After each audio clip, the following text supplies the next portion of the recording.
मंगलाचरण करेंगे।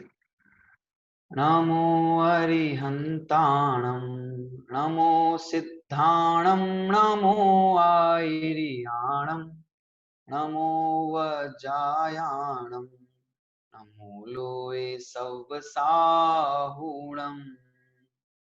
मोक्षमार्गस्य नेतारं तारं कर्म भूभृताम् ज्ञातारं विश्वतत्त्वानां वन्दे तद्गुणलब्धये। यह तत्वार्थ सूत्र ग्रंथ का दूसरा अध्याय है और हमारी चर्चा विगत कई दिनों से इस अध्याय पर चल रही है। आज हम इस अध्याय के अंतिम सूत्र के ऊपर चर्चा करने वाले हैं। किसी कारणवश आज कक्षा का समय 30 मिनट आगे करना पड़ा, तो मैं क्षमा चाहूंगा आपको जो कष्ट पहुंचा है उसके लिए। हाँ, तो आज हम इस अध्याय के अंतिम सूत्र के ऊपर चर्चा करने वाले हैं। सूत्र अच्छा है और समझने लायक है और मृत्यु के भय को कहीं ना कहीं हमें हमारे भीतर वो कम करने वाला है। चलिए हम चलते हैं सूत्र क्रमांक 53 की तरफ।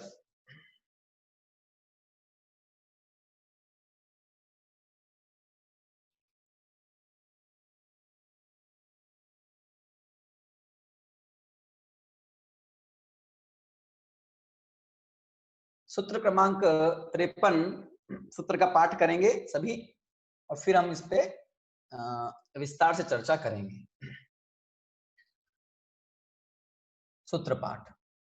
औपपादिक चरमोत्तम देहा संख्येय वर्षायुषो न पवर्त्यायुषः। वापिस। औपपादिक चरमोत्तम देहा संख्येय वर्षायुषो न पवर्त्यायुषः। औपपादिक चरमोत्तम देहा संख्येय वर्षायुषो न पवर्त्यायुषः। सूत्र संश्लिष्ट है, हम इसके पदों का विच्छेद करते हैं। देखिए, औपपादिक डैश चरम डैश उत्तम देहा देहाः। औपपादिक डैश चरम डैश उत्तम देहाः प्लस असंख्येय वर्षा असंख्येय डैश वर्षायुषः। वर्ष प्लस आयुषः प्लस अनपवर्त्य प्लस आयुषः। पुनः सुनिए, औपपादिक डैश चरम डैश उत्तम देहाः प्लस असंख्येय डैश वर्षायुषः प्लस अनपवर्त्य प्लस आयुषः। है ना? समझते हैं एक एक पद को। इस सूत्र में अभी तक जो हमने जीव की चर्चा की, अनेक प्रकार से अनेक जन्मों को वो धारण करता है और अनेक अनेक गतियों में जाता है। तो वह जो अनेक अनेक गतियों में ये जीव गमन करता है, तो वहां पर वो जो आयु उसकी होती है, वह आयु किस प्रकार की उसकी आयु होती है ना? पूर्ण आयु का भोग करता है अथवा वो आयु शीघ्र ही पूरी हो जाती है, तो उसका जीवन जो चक्र है, उसकी जो आयु है, वो किस प्रकार से होती है, ठीक है, और उनमें किन किन जीवों का कैसा कैसा नियम है, उस विषय में यह सूत्र दिया गया है। आइए हम सूत्र का अर्थ देखते हैं। औपपादिक, ठीक है, उपपाद जन्म वाले चरमोत्तम देहा, चरम उत्तम देह वाले। चरमोत्तम देह मतलब जो चरम शरीरी है ना? चरम मतलब होता है अंत्य, अंतिम, जिसका इस भव का जो वो अंतिम शरीर है, ठीक है ना? अर्थात जो उसी भव से मोक्ष जाने वाले हैं, उन्हें चरम शरीरी कहा जाता है। ठीक है, उत्तम देह से युक्त होते हैं वे, इसलिए उत्तम देहा, चरमोत्तम देहा। और असंख्येय वर्षायुष, असंख्येय वर्ष की आयुष मतलब आयु वाले, ठीक है ना? इन सबकी जो आयु है वो कैसी होती है? अनपवर्त्य, अन अपवर्त्य, ठीक है, अपवर्त्य नहीं होती है। अपवर्त्य मतलब इनकी जो आयु है उनमें उसमें अपकर्षण नहीं होता। वो आयु जो है वो अपने जो उसका निश्चित समय है उससे पहले खत्म नहीं होती है ना। उनकी अकाल मृत्यु नहीं होती है, उनका अकाल मरण नहीं होता है। ठीक है, ये सूत्र का अर्थ है। अभी अकाल मरण का क्या अर्थ है वो भी हम जानेंगे। आइए सूत्र का अर्थ समझते हैं। उपपाद जन्म वाले, चरमोत्तम देह वाले और असंख्यात वर्ष की आयु वाले जीव अनपवर्त्य आयु वाले होते हैं। ठीक है, आयु कर्म के विषय में यहाँ बात कुछ कहने वाले हैं। ये चार्ट भी आप देखेंगे तो चार्ट से भी आपको थोड़ा सहायता मिलेगी। और इसमें उस आयु कर्म के विषय में कुछ कुछ कुछ जीव बताए हैं कि ये जो जीव हैं, इन जीवों की जो आयु होती है वो कैसी होती है? अनपवर्त्य होती है। अर्थात वो अपनी जितनी आयु उनकी बंधी है वो पूरी आयु का भोग करके उनका मरण होता है। और इसके अलावा जो दूसरे जीव होते हैं उनकी वो जो पूर्ण आयु का जो समय है ना, वो पूरा ना होकर पहले ही उनकी मृत्यु हो जाती है। मतलब वो पहले ही सारे कर्म खिल जाते हैं। ठीक है, वो उसमें बताना चाहते हैं। आइए हम समझते हैं। शंकाएं आपके चित्त में उठ रही होगी बहुत सारी कि कैसे क्या है, समझते। देखिए, 8 कर्मों में से एक है आयु कर्म। वो जो आयु कर्म है, हम जानते हैं कि आयु कर्म के निमित्त से ही ये जीव एक निश्चित गति में, एक निश्चित आयु में, एक निश्चित काल पर्यंत टिका रहता है। और आयु कर्म का क्षय हो जाने पर उसका मरण हो जाता है, भव परिवर्तन हो जाता है। आयु कर्म के क्षय होने को ही मरण कहते हैं। ठीक है ना। तो जब तक आयु कर्म है, बंध गया आयु कर्म, अब उस आयु कर्म का उदय चलता रहता है प्रति समय। ठीक है, प्रति समय क्या हो रहा है? आयु कर्म के परमाणु खिरते जा रहे, खिर रहे, खिर। जब वो पूरी आयु खत्म हो जाएगी तो मरण हो जाएगा। तो उसके बाद क्या? उसके बाद जो उसने नई आयु बांधी है वो हो जाएगी स्टार्ट। वो फिर वो भी इस प्रकार से इसका क्रम चलता रहता है आयु कर्म संबंधी। ठीक है ना। निर्वाण होता है तो वहां क्या होता है कि जो आयु है बंधी हुई वो खत्म हो जाती है और नई आयु उसकी होती नहीं है, तो वो सिद्ध पद की प्राप्ति करता है जीव, है ना। देखिए, अब आयु कर्म को जरा हम समझ लेते हैं। आयु 2 प्रकार की है। आयु 2 प्रकार की होती है। एक तो है भुज्यमान आयु और दूसरी है बध्यमान आयु। आयु वाला चैप्टर बहुत हम गहराई में नहीं जाएंगे इसके, लेकिन थोड़ा इसको समझेंगे जितना इस सूत्र को समझने के लिए आवश्यक है। एक है भुज्यमान आयु और दूसरी है बध्यमान आयु। भुज्यमान आयु से कहते हैं जिसका भोग किया जा रहा है ना, भुज्य, भुज धातु, जिसका भोग किया जा रहा है उस आयु को भुज्यमान आयु, मतलब जो आयु कर्म का उदय चल रहा है अभी, जो आयु अभी चल रही है वो भुज्यमान आयु है। बध्यमान आयु मतलब जिस आयु का बंध कर लिया है इसी भाव में, इसी भाव में, इसी भाव में होगा अगली आयु का बंध निश्चित है। ठीक है ना, नहीं होगा तो फिर जाएगा कहां? तो जिस आयु का बंध कर लिया गया है उसे बोलते हैं बध्यमान आयु, और जो आयु का भोग चल रहा है अभी उसे बोलते हैं भुज्यमान आयु। ठीक है, 2 प्रकार की आयु है। जैसे हम सब अभी मनुष्य है, ठीक है, तो अभी हमारी मनुष्य आयु भुज्यमान है, यानी कि मनुष्य आयु का हम भोग कर रहे हैं, वो चल रही है मनुष्य आयु। ठीक है, और जिस किसी ने अगले भव की आयु का बंद कर लिया है, तो मान लो देवगति का बंद किया, ठीक है, किसी जीव ने देवगति का बंद किया, तो वो देवगति की जो आयु है जो उसने बांधी है ना, उसका नाम है बध्यमान आयु। ठीक है, अथवा वो बांधेगा आगे, जब बांधेगा तो बध्यमान आयु कही जाएगी। ठीक है, तो वो बांधी गई आयु बध्यमान आयु, और जिस आयु का भोग किया जा रहा है वो भुज्यमान आयु। अब इसके विषय में एक हम बात समझें। ये जो भुज्यमान आयु है, ये आयु कुछ कम ज्यादा हो सकती है कि नहीं हो सकती है?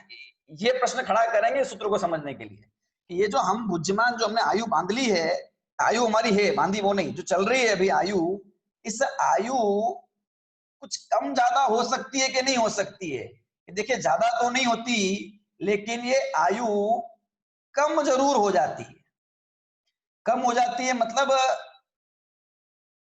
जितने समय में ये आयु पूर्ण होनी चाहिए थी उतने समय में न पूर्ण होकर जल्दी ही पूरी हो जाती है, और आयु कर्म का क्षय हो जाता है, वो खत्म, मतलब उसके निषेध खिड़ जाते हैं, सब क्षय हो जाता है, मतलब वो इस भाव संबंधी आयु कर्म नष्ट हो जाता है, ठीक है, और वो जीव की मृत्यु हो जाती है।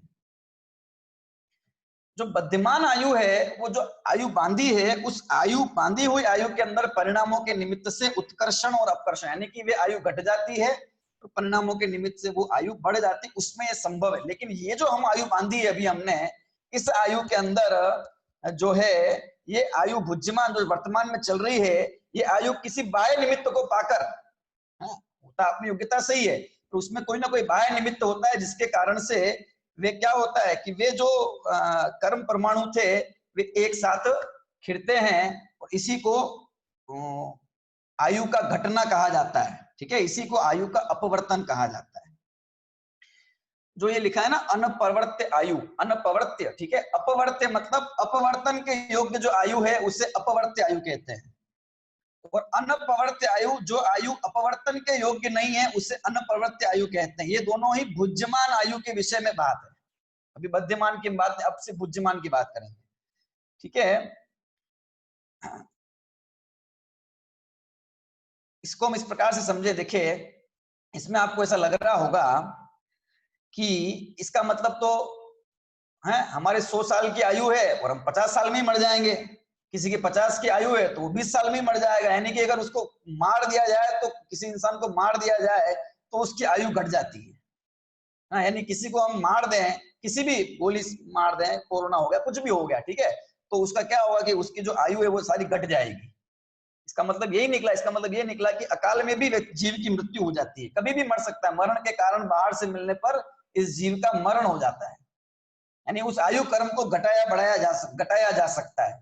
इसका अर्थ एक बारगी ये प्रतिभाषित होता है, लेकिन इसका क्या अर्थ है गहराई में, वो हमको समझना है।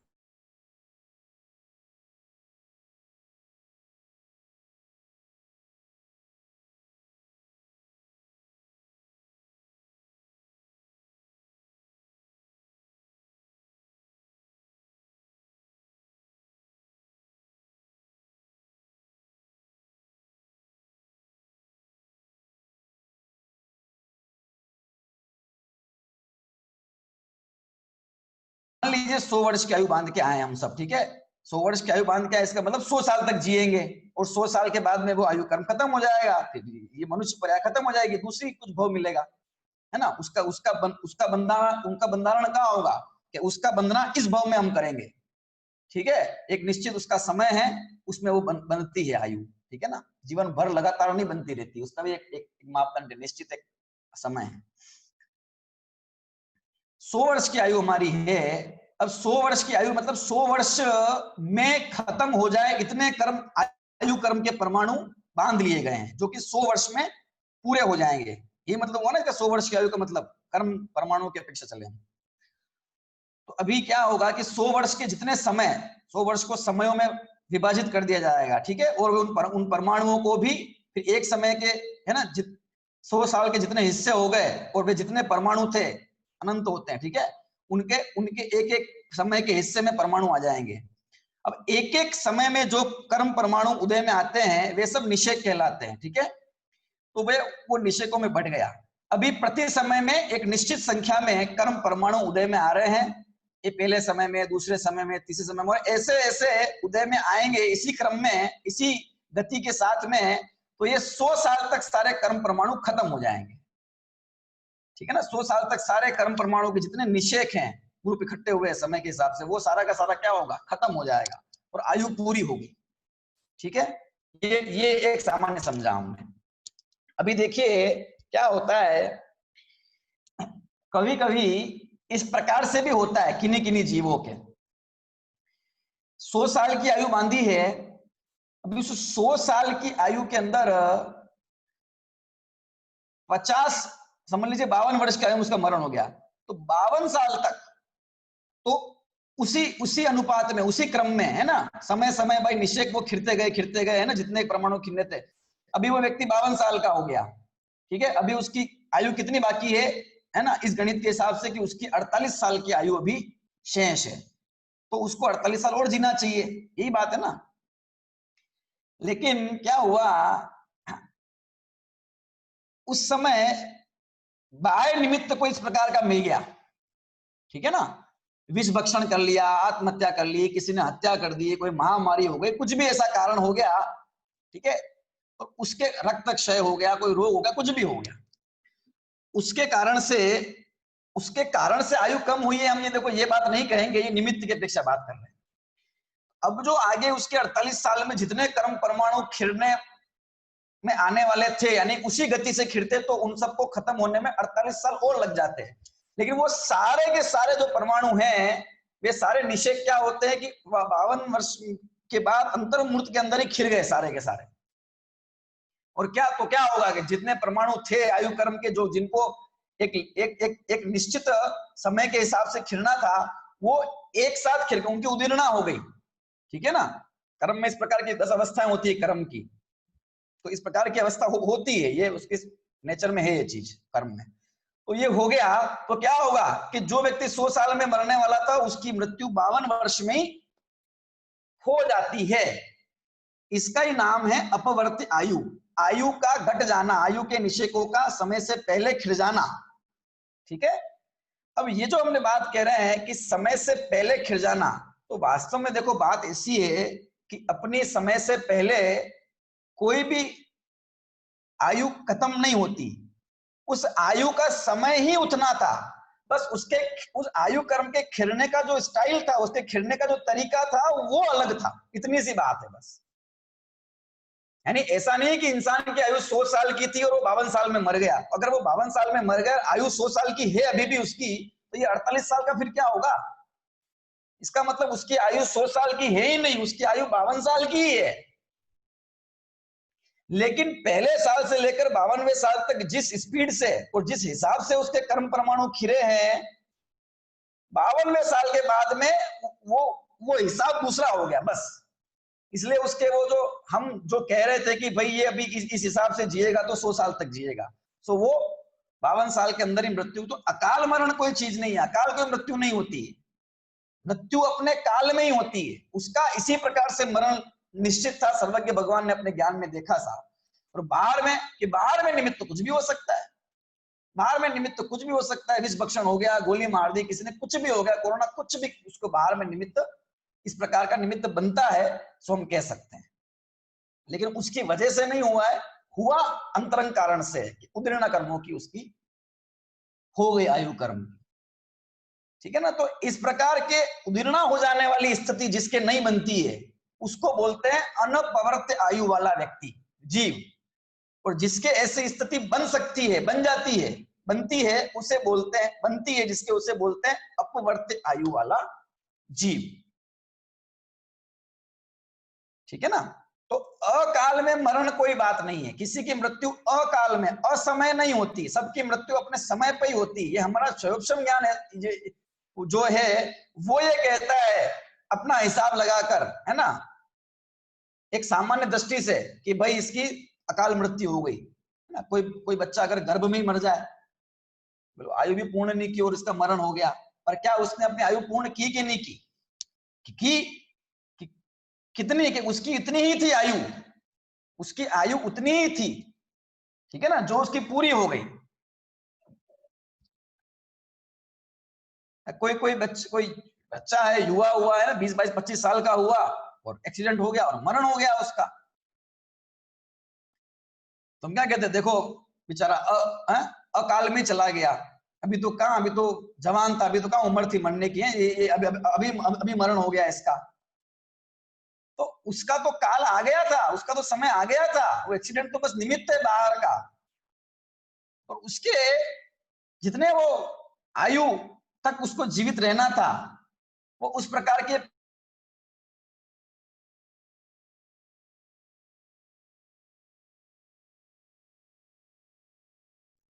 अब ये जो बाह्य किसी, है ना, मृत्यु के निमित्त के मिलने पर मृत्यु नहीं होती, ये भी कथन उपचार का है। वास्तव में तो काम जब होता है तभी कोई चीज निमित्त कही जाती है, ठीक है। तो इस प्रकार का आयु का अपवर्तन जिनके नहीं होता, क्या सभी जीवों के अपवर्तन होता है? क्या सभी जीव ऐसे हैं कि आयु जो परमाणु बांध के लाए हैं वो तो अधिक समय के हैं और फिर किसी कारणवश वो क्या होते हैं कि जल्दी ही खिल जाते हैं?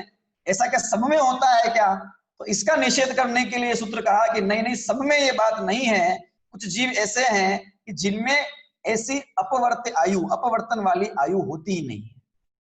उनका तो जो क्रम है पहले समय से लेकर और अपने समय जितनी वो आयु बांध के आए उतनी पूरी करेंगे ही करेंगे।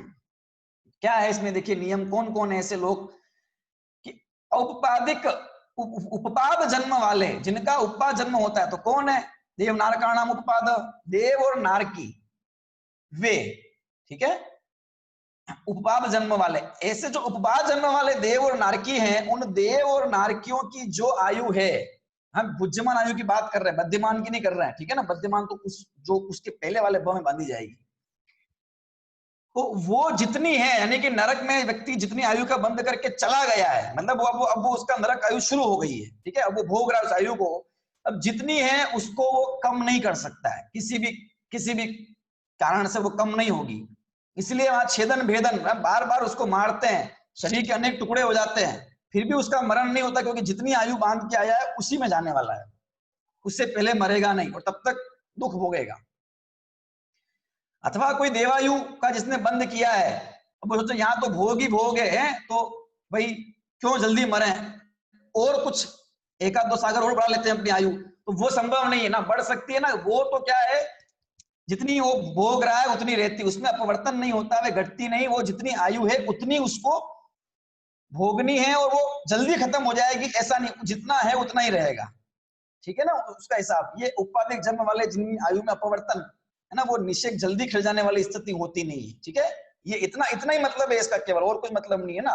बाकी आयु सबकी अपनी जितनी बांध के लाए हैं, आयु जितनी है उतनी ही है। अगर 52 साल में व्यक्ति मरा है तो वो 100 साल नहीं जीना था, उसको 52 वर्ष ही जीना था, और 52 साल बाद उसके कर्मों की ऐसी स्थिति होनी थी, तो उसकी उम्र 52 साल कही जाएगी, 100 साल नहीं कही जाएगी। लेकिन फिर में उसके बाद वाला का क्या होगा फिर, लेकिन इस प्रकार की उसकी स्थिति बनती है। दूसरे कौन है ऐसे कि चरमोत्तम देह वाले, चरम शरीरी जो होते हैं, चरम शरीरी मतलब जो उनका अंतिम शरीर है, मतलब वो उसी भव से जो मोक्ष जाने वाले जीव हैं, ऐसे जो चरम शरीरी होते हैं, और उनका वो चरम शरीर जो उत्तम देह से युक्त होता है ना, वज्र वृषभ नारा सेनन वाला होता है ना आदि, तो ऐसे चरमोत्तम है, वो जो उत्तम शब्द है वो उस चरम का ही विशेषण है, ठीक है ना, चरम शरीरी, क्योंकि सिर्फ उत्तम देह होने से आयु में अपवर्तन नहीं होता, ऐसा हम नहीं कहेंगे, ऐसा नहीं कहा जा सकता, ठीक है ना। इसलिए चरम उत्तम, इसमें मतलब चरम शरीरी इसको लेना है, कि सर्वा सिद्धि में आचार्य देव ने लिखा कि चरम देहा इति वा पाठ, कि कहीं कहीं चरम देह सिर्फ इतना ही पाठ भी मिलता है, तो इसको यही ग्रहण करना चाहिए, ठीक है। जो चरम शरीर है उनकी देह उत्तम होती है, तो जो चरम शरीर उसी भाव से मोक्ष जाने वाले जीव है, उनकी आयु में भी क्या होता है, अपवर्तन नहीं होता, ठीक है। और असंख्य वर्षायुष, जो असंख्यात वर्ष की आयु वाले ऐसे जो भोग भूमि के मनुष्य और तिर्यंच हैं, भोग भूमि के मनुष्य और तिर्यंच, उनकी जो आयु है, उनकी आयु में भी अपवर्तन नहीं हो सकता है ना। 3 पल्ले 2 पल्ले या 1 पल्ले, जो भी उनकी आयु बांध के आए हैं वो, ठीक है, वो आयु का वो भोग करते हैं, वो कम नहीं होती है, जितनी है उतनी ही रहती है, और फिर अपने वो पूर्ण समय के बाद में मरण को प्राप्त होके गतियों को प्राप्त करते हैं, वो अपने हिसाब से वो गति प्राप्त करते हैं। भोग भूमि तो सब देव गति में जाते हैं, ये व्यवस्था रहती है, ठीक है। तो इनके अलावा जो है, उपपाद जन्म वाले के अलावा, चरमोत्तम देह वालों के अलावा, और असंख्यात वर्ष के जो भोग भूमिया मनुष्य, इनके अलावा जो जीव हैं, इनमें आयु का अपवर्तन हो सकता है, यानी कि कर्म भूमि के जो मनुष्य तिर्यंच है, उनमें आयु का अपवर्तन संभव है, ये कहना चाहते हैं। आयु का अपवर्तन संभव मतलब वही जो हमने बात है ना, आयु कर्म के निषेध है ना, जितने समय में खिलने वाले थे क्षयोपम ज्ञान के गणित के हिसाब से, उतने समय में न खिलकर और एक साथ एक समय ऐसी स्थिति बनती है ना, कि वो एक साथ सारे खिल जाते हैं।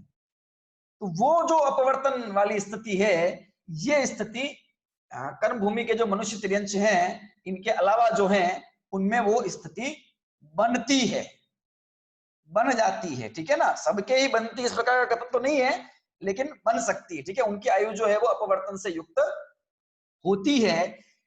इस प्रकार ये अपवर्त्य और अनपवर्त्य आयु की चर्चा है।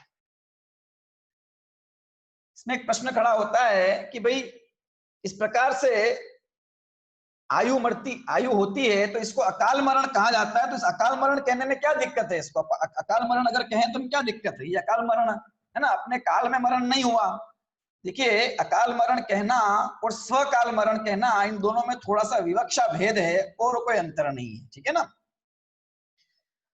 ऐसा है जैसे कोई मान लीजिए एक मटका है, उसमें 10 लीटर पानी भरा हुआ है, ठीक है, और उसमें एक छेद है, उस छेद से 1-1 लीटर पानी हर 1 घंटे में निकल जाता है, ठीक है।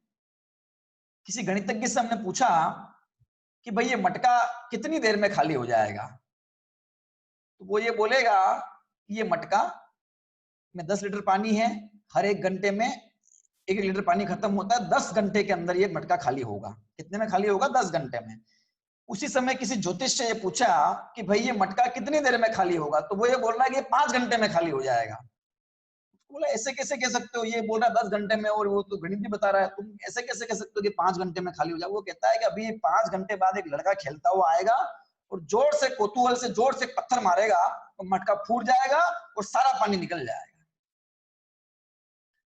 वो ज्योतिष अपनी भविष्य के ज्ञान के से देखकर ये कहता है कि भाई ये 5 घंटे में खाली हो जाएगा, और जो गणितज्ञ वो वर्तमान उसकी स्थिति को देख के ये कहता है कि भाई ये 10 घंटे में खाली होगा। दोनों में से बात एक की भी गलत नहीं है, उसकी बात वर्तमान की उस स्थिति के हिसाब से जो अनुपात और जो बैठ रहा है गणित उसके हिसाब से ठीक है, और ज्योतिष की बात भविष्य के उसका जो ज्ञान है उसके हिसाब से ठीक है।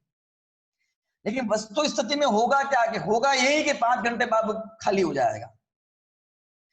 इसी प्रकार से किसकी कितनी आयु है, ठीक है, हमारी कितनी आयु है, ये केवली भगवान जानते हैं, सर्वज्ञ भगवान के ज्ञान का विषय बन चुका है, ठीक है ना। जब से वे सर्वज्ञ हैं तब से ही बन गया है।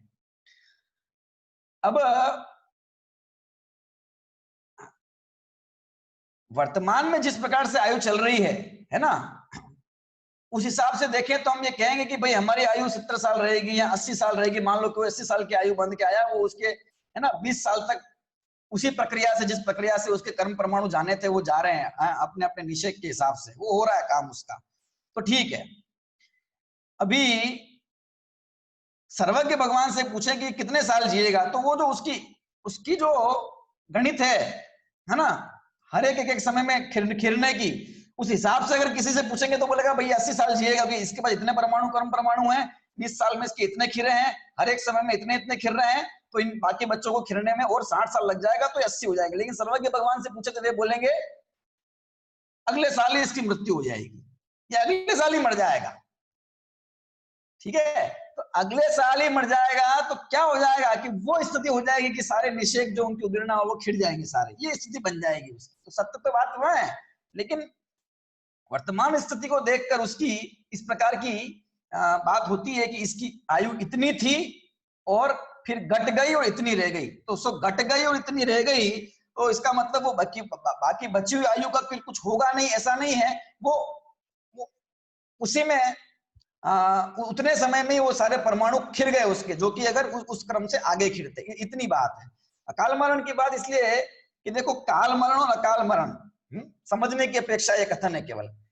काल मरण मतलब कोई व्यक्ति बूढ़ा हो जाए ना, 90 साल का 95 साल का हो जाए और अभी उसका मरण हो गया, ठीक है, हम लोग कहते हैं ठीक है इनका समय हो गया था और ये चले गए हैं, ये अपने टाइम पे ही मरे हैं। और कोई 20-25 साल का अगर युवा लड़का मर जाए तो हम कहते देखो बेचारे की अकाल मृत्यु हो गई, ठीक है, इस प्रकार कथन करते हैं। फिर उसका निमित्त तो कुछ एक्सीडेंट हो गया है, किसी का क्या हुआ, किसी के कोई बैठे बैठे चला गया, ठीक है भाई इसका समय आ गया था, काल आ गया था, चला गया।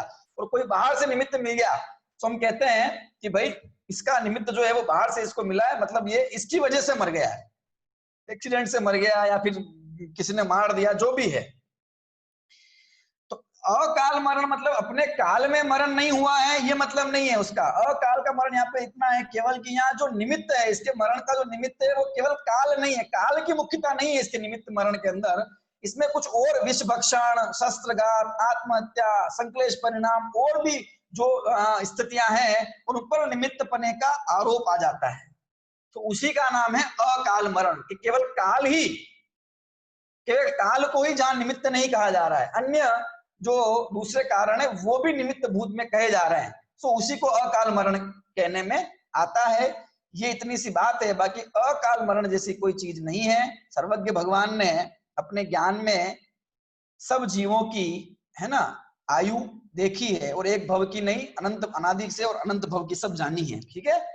और इसमें इतनी सी बस विशेष बात है कि ये अपवर्तन, आयु के अपवर्तन की, बुद्धिमान आयु के अंदर ये अपवर्तन की स्थिति किसी की बनेगी और किसी की नहीं बनेगी। तो जिन जिनकी नहीं बन सकती, नहीं बनती है, उनके नाम यहाँ इस सूत्र में बताए गए हैं, और जिनकी होती है वो इस सूत्र में जो बताया गया उनके अतिरिक्त जो है हम उनको जाने। लेकिन उन सबका ही ऐसा होगा ऐसा कोई नियम नहीं है, ठीक है। पर इस प्रकार की स्थिति बनती है, बन जाती है। तो जो मृत्यु होती है वास्तव में वो बाहर के किसी कारण से नहीं होती। वास्तव में मृत्यु होने का जो कारण है वो तो उस आयु कर्म का क्षय हो जाना है। आयु कर्म क्षय हुआ, उसी का नाम मृत्यु है। जो भी कथन व्यवहार का है, क्योंकि मृत्यु, इस जीव की कभी मृत्यु होती नहीं, इसका तो नाम जीव है, मरता ही नहीं है कभी। मृत्यु हुई तो क्या हुआ कि ये भव छूट गया, अगला भव मिल गया उसको, वो तो चला गया ना जीव। वो कहाँ मरा, उसको क्या हुआ, उसको तो कुछ नहीं हुआ ना, वो तो वैसा का वैसा ही रहा है। तो उसको कोई मृत्यु नहीं है, ये जीव मरा है, ये कथन ही उपचार का कथन है वास्तव में। और फिर वो मरा किस कारण से, तो उसका जो अंतरंग कारण है, मुख्य कारण, वो तो वही है, आयु कर्म का क्षय हो जाना, चाहे वो किसी भी प्रकार से हुआ हो, है ना। वो अनपवर्तित प्रकार से हो या अपवर्तन प्रकार से हो, किसी प्रकार से हो, ठीक है। उसका कारण वो है।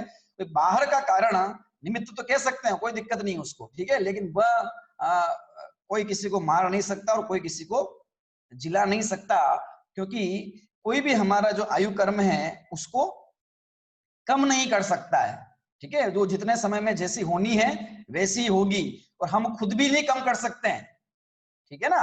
हम कम कर सकते हैं या बांधी हुई है, वो जो सब क्रमबद्ध में निश्चित है कि कब कौन किसकी कितनी आयु होगी, वो सब निश्चित है। और किस किस प्रकार से मरण होगा, और अपवर्तन से होगा कि अनपवर्तन से होगा, वो सब भी सब निश्चित है। इसलिए ये बाहर में मैं अपनी आयु को बढ़ा सकता हूं, मैं लंबा जी सकता हूं, ये जो विकल्प है सारे आयु कर्म में फेर करने के विकल्प है। कर्म में, नो कर्म में, ये कर्म में अपड़ी बुद्धि, ये एकत्व बुद्धि है कर्म के अंदर, है, समझ में आया है, ठीक है। कर्म में, नो कर्म में जिसकी एकत्व बुद्धि है, अप्रतिबुद्ध रहता है वो। जब तक कर्म नो कर्म में उसकी एकत्व बुद्धि है तब तक अप्रतिबुद्ध रहता है। तो ये कर्म में एकत्व बुद्धि है, कर्म में एकत्व बुद्धि मतलब कर्तव्य बुद्धि भी है उसकी, उसमें फेरफार करना चाहता है, ठीक है। और कोई दूसरा हमें अब तक मार नहीं सकता कि जब तक ये आयु कर्म का क्षय नहीं होता, और दूसरा हमारे आयु को क्षय नहीं कर सकता, कर ही नहीं सकता। तो फिर है कोई मार कैसे सकेगा जब आयु हर सकता नहीं, है समझदार जी में। निज आयु क्षय से मरण हो, ये बात जिनवर ने कही, कोई मार कैसे सकेगा जब आयु हर सकता नहीं। जब कोई किसी के आयु कर्म को हर ही नहीं सकता तो मरण कैसे कर सकता है। इसलिए जो मरने का भय है, ये जो निरंतर बना रहता है, अपना स्वयं का मरने का भय और अपनों के मरने का भय, है ना। राग हुए तो परिवार के जन अपने लगते हैं, तो उनके मरने का भय, ये भय, ये डर, ये चिंता, ये आकुलता बनी रहती है। कोरोना का एक काल चल रहा है, न जाने कितनों के अपने घर वाले, न जाने कितने साधर्मी भाई बहन काल की भेंट चढ़ चुके हैं, और सबके किसी न किसी के संबंधी कोई न कोई इस कोरोना की चपेट में है। और ये भय जो है उसको बना रहता है कि मैं मर जाऊंगा, मर जाऊंगा। और जिससे वो संबंधित है उन रिश्तेदारों को बना रहता है कि कुछ हो ना जाए, मर ना जाए, मर ना जाए। ऐसी आकुलता इस चित्त में निरंतर बनी रहती है। तो इस प्रकार की आकुलता का हमें अभाव करना चाहिए, सूत्र को समझ के कि आयु का क्षय होगा तभी मरण होगा। ये बाहर के निमित्त मरण उसको मार नहीं सकते, बस मरण होगा तो निमित्त कह दिया जाएगा, इतनी सी बात है, ठीक है। तो मरण जो है वो अपनी आयु क्षय से होता है, और वो होता भी क्या है ना। इस जीव का तो मरण भी नहीं होता है, ये तो है ना अमर तत्व है, इसका कहाँ मरण होने वाला है। क्या होगा, ये देह है और शरीर है, जुदा हो जाएंगे, इतना ही तो होगा। और क्या क्या मृत्यु, इसीलिए तो नाम मृत्यु। मृत्यु क्या है। तो हम अपने राग भाव को कम करके शांति से इस प्रकार की बात को समझें और आकुलता का भाव करें चित्त में। और जो मरण का जो भय निरंतर बना रहता है, हल्का सा कोई भी रोग होता है तो ये लगता है कि भाई कोरोना तो नहीं हो गया है। तो कोरोना अगर हो गया मान लो और रिपोर्ट पॉजिटिव आ गई, तो ये लगता है कि मर तो नहीं जाएंगे, हम नहीं मर जाएंगे, या हमारे कोई अपने मर तो नहीं जाएंगे। तो देखो मरण तो सबके आयु क्षय से होता है, और ये भी और होना होगा, सो इस प्रकार से होगा, ठीक है। और होगा किसका, कि जीव का तो होगा नहीं, शरीर का होगा, मतलब विच्छेद होगा बस, और क्या होगा। तो ठीक है, तो इस प्रकार की हम धारणा से मुक्त हो, राग की अवस्था है ना, आकुलता होती है, चिंता होती है, ठीक है, तो उसको हम किस प्रकार से कम करें तत्व ज्ञान के माध्यम से, इसका बोध हमको होना चाहिए। इसके माध्यम से हमें ये ज्ञान होगा। और कुछ जीव इस प्रकार के बताए हैं कि जिनमें ये स्थिति नहीं बनती है, ठीक है। हाँ, बाकी आयु कर्म की चर्चा जो है वो बहुत विशेष है, कैसे बनती है, आगे वाली आयु कैसे बनती है ना, उसमें फिर कुछ अप्रश्न उत्प्रश्न होता है तो कैसे क्या होता है, और ये इसमें भी चर्चा बहुत सूक्ष्म है, पर इस सूत्र के आधार पर जितनी हमको समझनी थी वो हमने चर्चा इस सूत्र के आधार से की है। और परिणामों में अपने हम आकुलता कम करें, शांति रखें और तत्व ज्ञान का अभ्यास करें। ये एक रास्ता है जो हमारे दुख को कम करता है और कालांतर में दुख का अभाव करता है। शेष विशेष चर्चा आयु कर्म की जब आयु कर्म का चैप्टर पढ़ेंगे अथवा समय समय पे जहां प्राप्त होगा बीच में, तब यथा योग्य हम करेंगे, ठीक है।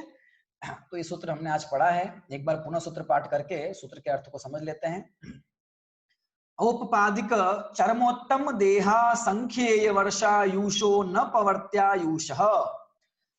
उपपाद जन्म वाले देव और नार की, चरमोत्तम देह वाले और असंख्यात वर्ष की आयु वाले जीव अनपवर्त्य आयु वाले होते हैं, अर्थात उनकी आयु में अपवर्तन, उज्जमान आयु में उस प्रकार का अपवर्तन नहीं होता है। इस प्रकार का ये सूत्र है, ठीक है।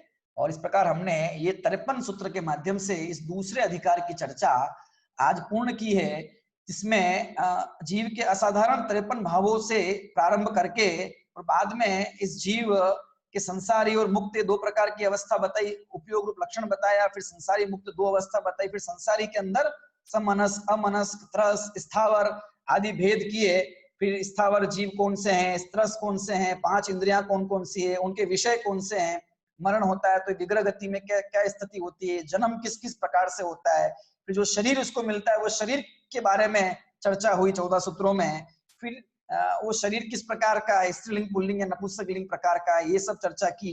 अंत में ये मरण संबंधी आयु संबंधी चर्चा इस सूत्र में की गई है और जीव के स्वरूप को बताया गया है। और आगामी जो अध्याय आने वाले हैं, अब उन 2 अध्यायों में ये बताया जाएगा कि ये जीव कहाँ कहाँ पाए जाते हैं, इस जगत में ये जीव कहाँ कहाँ पाए जाते हैं, है ना। ये जो हमने स्वर्ग नरक भोग भूमि ये सब पढ़ते हैं, ये कहाँ है, स्वर्ग है कहाँ, नरक कहाँ है, भोग भूमि कहाँ है, हम सब कहाँ रहते हैं, हम जितना रहते हैं क्या दुनिया उतनी ही है, उससे ज्यादा भी कुछ है, लोक अलोक क्या होता है, सिद्ध भगवान कहाँ रहते हैं, है ना। ये अवस्थान, लोक की रचना और भूगोल संबंधी ये सारी चर्चा जो है वो आगामी 3रे और 4थे अध्याय में आने वाली है। तो वो चर्चा हम कुछ दिन में करेंगे। तब तक उसके पूर्व कल से हम जो हमने दूसरा अध्याय पढ़ा है 2 दिन 3 दिन हम इसका रिवीजन करेंगे, पहले सूत्र से सूत्र पाठ और सामान्य अर्थ को समझते हुए, फिर परीक्षा होगी और उसके बाद में फिर 3रा अध्याय 4था अध्याय हम शुरू करेंगे। तो आप सभी उसमें भी बैठें, लाभ लें, समझें, और भी कोई साधर्मी भाई बैठना चाहते हैं, नया अध्याय शुरू हो रहा है तो उसको भी आप प्रेरित कर सकते हैं, ठीक है। आज की चर्चा हम दूसरे अध्याय की यहीं पूर्ण करते हैं और कोई प्रश्न यदि आपको हो तो अगली मीटिंग आप कृपया ज्वाइन करें।